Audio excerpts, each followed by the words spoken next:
Support of Health and Wellbeing, Part 5, Ways to Keep It Moving, Part 2, sponsored by Filed Tai Chi Association.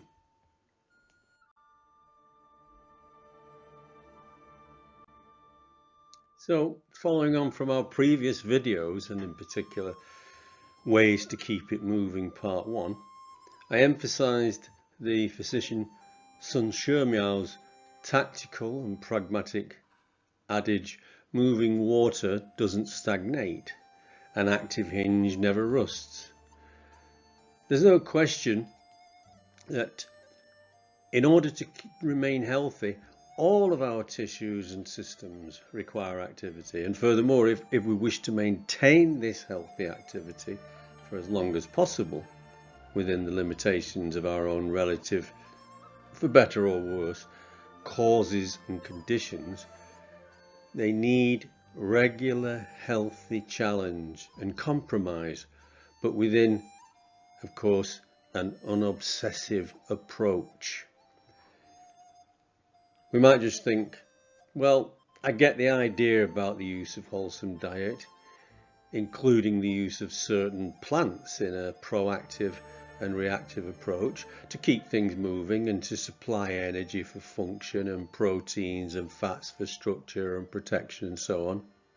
And I move about a bit, which keeps me going, but it's essential to retain the important idea that external or physical movement or activity and challenge is equally as important as and for internal activity and challenge.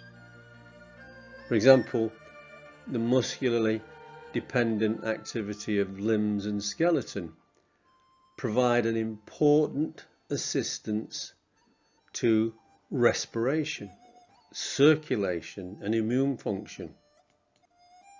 Our joints, to which we pay little attention until they stiffen up or become painful, require healthy activity for the same purpose as the muscular activity of the lungs, heart and digestion, that's to say, of delivering nutrients and removing waste.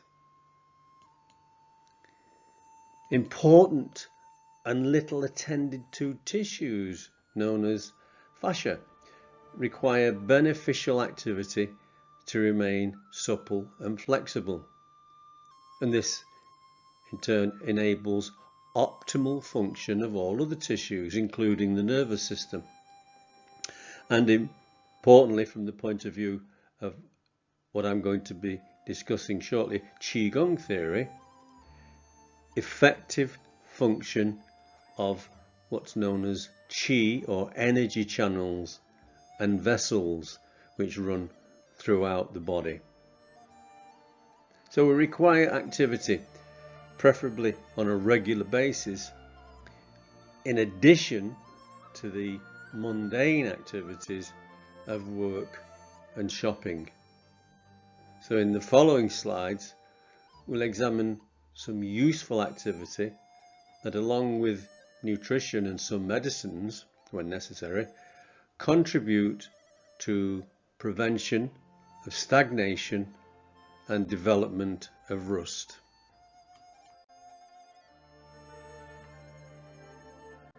Recall that when the Yellow Emperor asked the divinely inspired teacher why people in his time aged so quickly and became ill, before discussing in great depth, Qibo outlined how people of their time failed to regulate their lifestyle according to nature, and how people in the past followed a natural, unstressful approach, maintaining harmony and balance.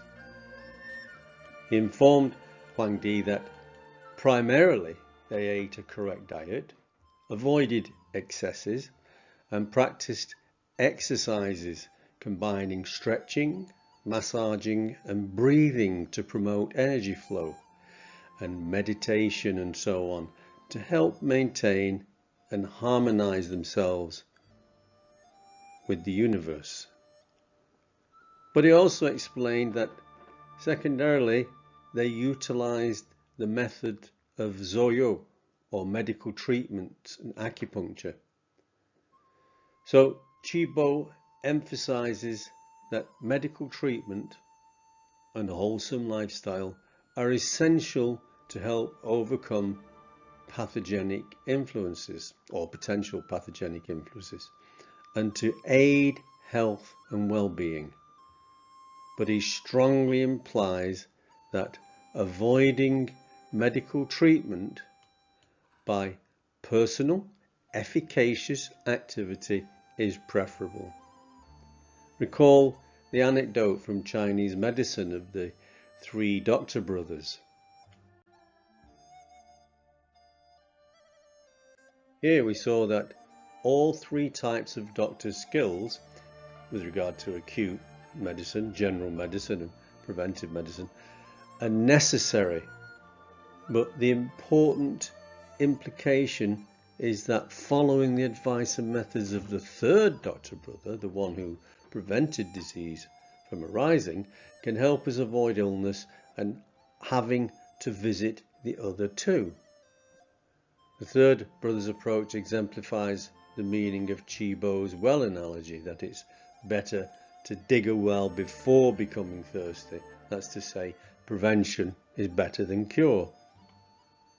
As a major part of this approach, recall, Qigong emphasizes the triad of exercise, meditation and massage as necessary elements of the proactive or preventive approach to health. We'll first discuss exercise, and as I've got a particular bias towards ancient Chinese methods of exercise, I'll address this first. Qigong mentions 2 types of exercise. He calls them Daoyin and Qigong. The more well-known form of these being Tai Chi, which incorporates all 3 elements. Let's take a brief look at some of these methods. To clarify, technically, Daoyin is a form of yoga, but then one could argue that so is Qigong, in which case one could argue that so is Tai Chi. There really is no demarcation or distinction. A simple compromise might be to say that Qigong is a more dynamic form of Daoyin,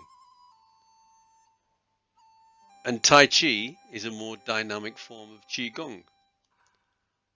Although the martial emphasis of Tai Chi, without the associated aggression, but assisted by clear mindfulness and mindful intent, perhaps provides impetus to the effective circulation and flow of Qi. If one were to ask, which is the best?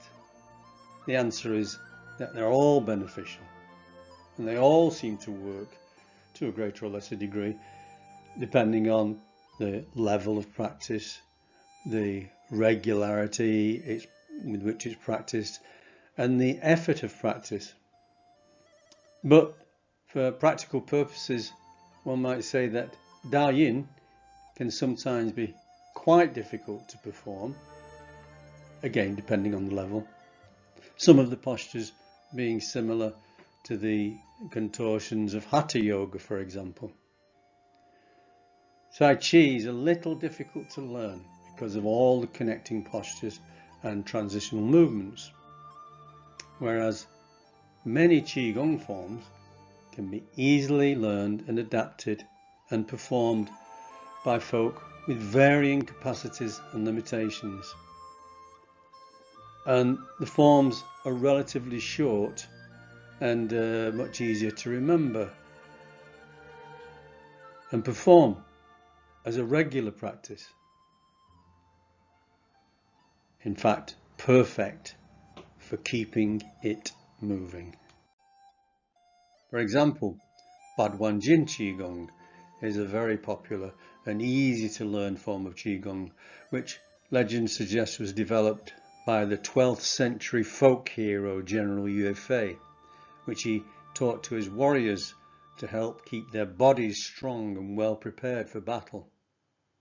In addition, Yue Fei was reputed to have developed the internal boxing system known as Taijiquan.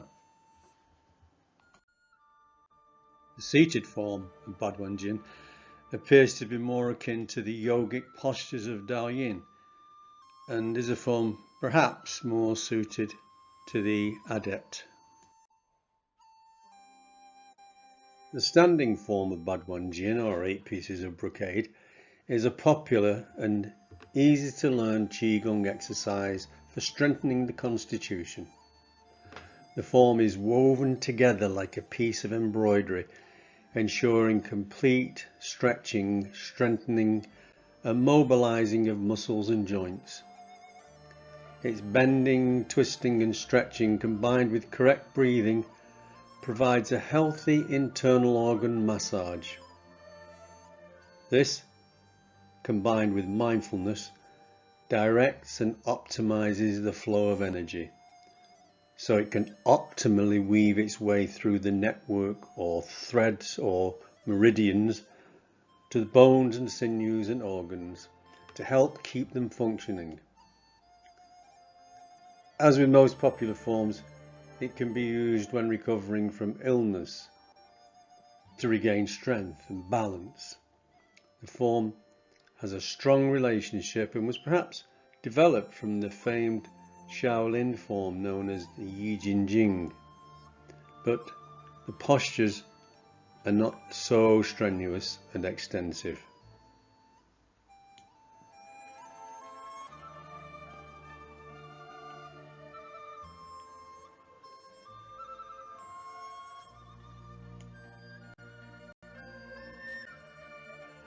The introduction or the development of the Yijinjing is attributed to Bodhidharma or Dhammo, an Indian Buddhist monk who sojourned at the Shaolin Temple in China around about the 6th century.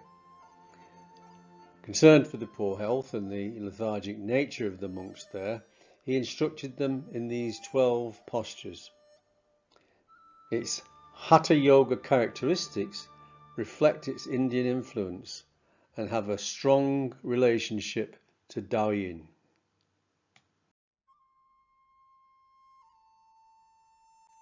Yijinjing, commonly translated as the exercise that transforms the muscles and tendons, can also be translated as the channel changing exercise, referring to its effect on the meridian systems as noted in acupuncture and Chinese medical theory.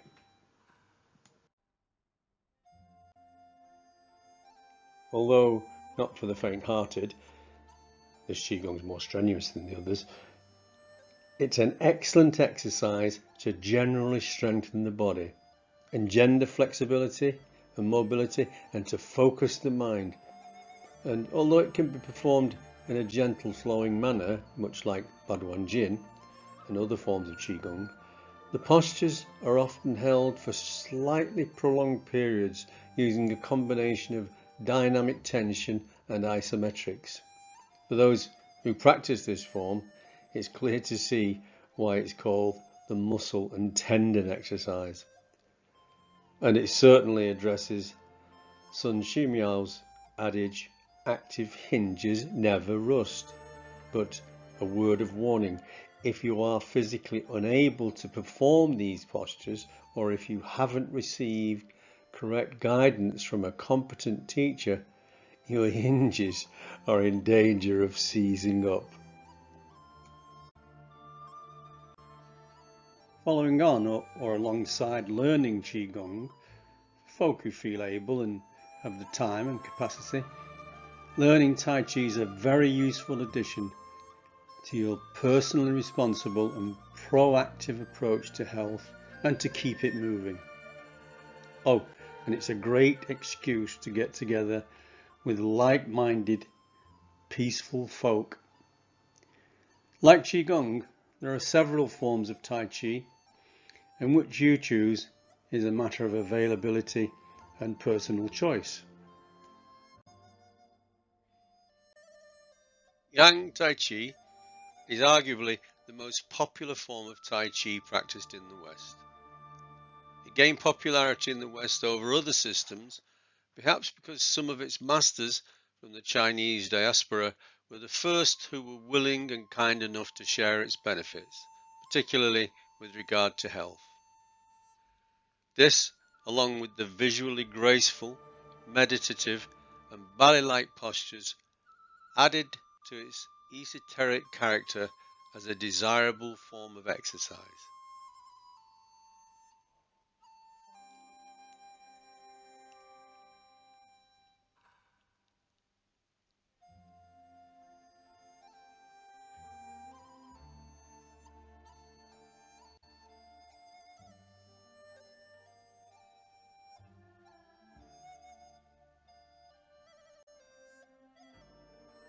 Sun's style of Tai Chi is a unique system of Tai Chi which has a characteristic follow-through step up, which is found in martial application of other systems such as the Yang style, but not in the forms themselves. This characteristic step makes it more adaptable and slightly easier to perform for more senior folk, like myself for example. I'm getting more senior by the day. The step up helps prevent too much strain on the knees when stepping without losing any of the effectiveness of the weight-bearing, mobilizing postures of other systems.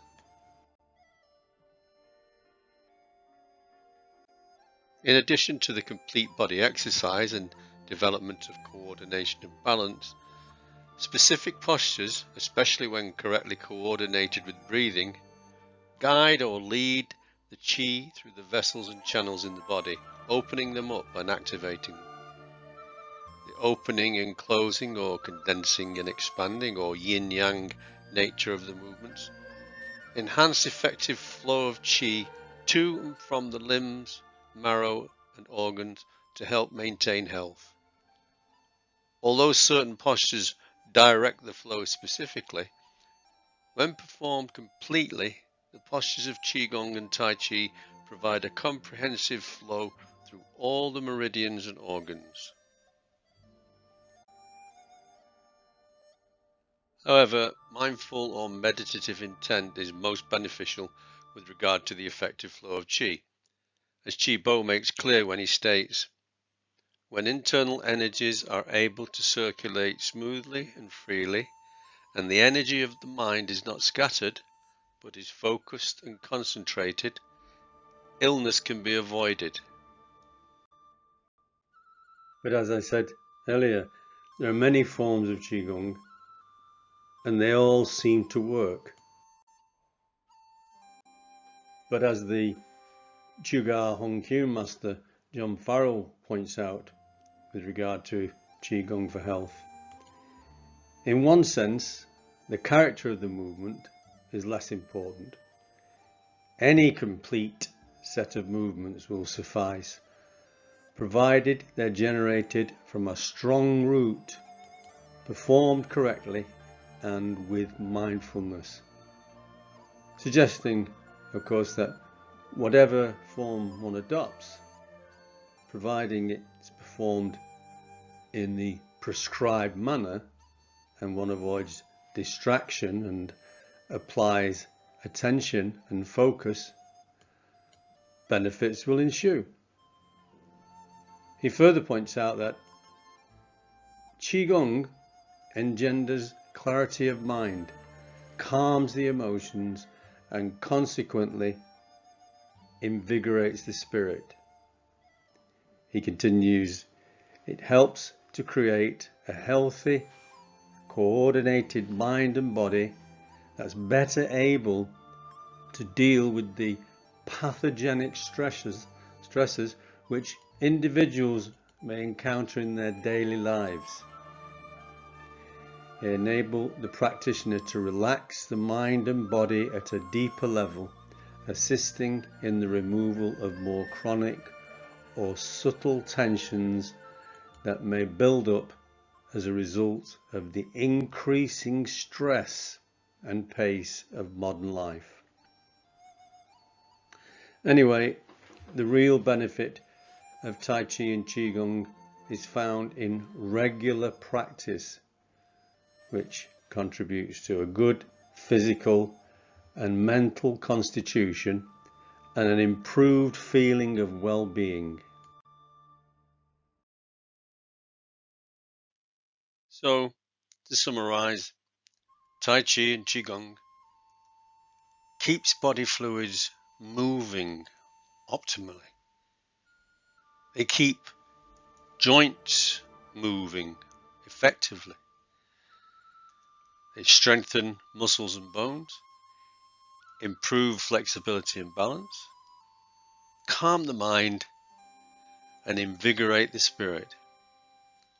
The gentle, calming, meditative movements of Tai Chi and Qigong helps to slow things down and provide a little space in our perhaps stress-filled lives.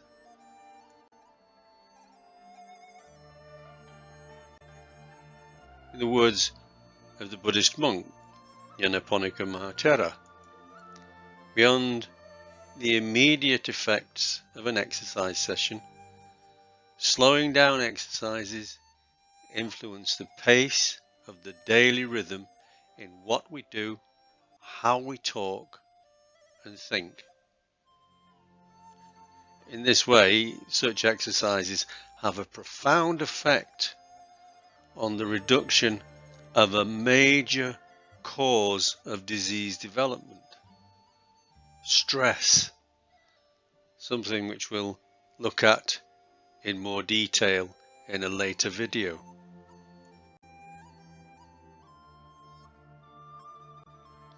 But perhaps a final word from Master Cheng, one of the masters who popularized Tai Chi in the West, who, when asked about the reason to practice Tai Chi, simply pointed out, so that when you're old enough to understand what life is all about, you are still able to enjoy it. Which brings us right back to keep it moving, and the physician Sun Shermiao's pragmatic analogy. Moving water doesn't stagnate, an active hinge never rusts.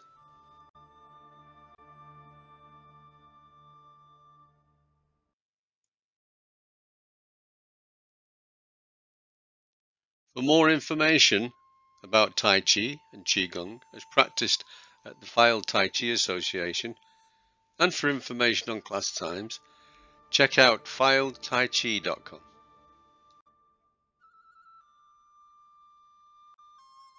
You can find more in-depth information about the theory and benefits of Tai Chi and Qigong, along with an introduction to some of the associated exercises, in these books available at Amazon and other booksellers.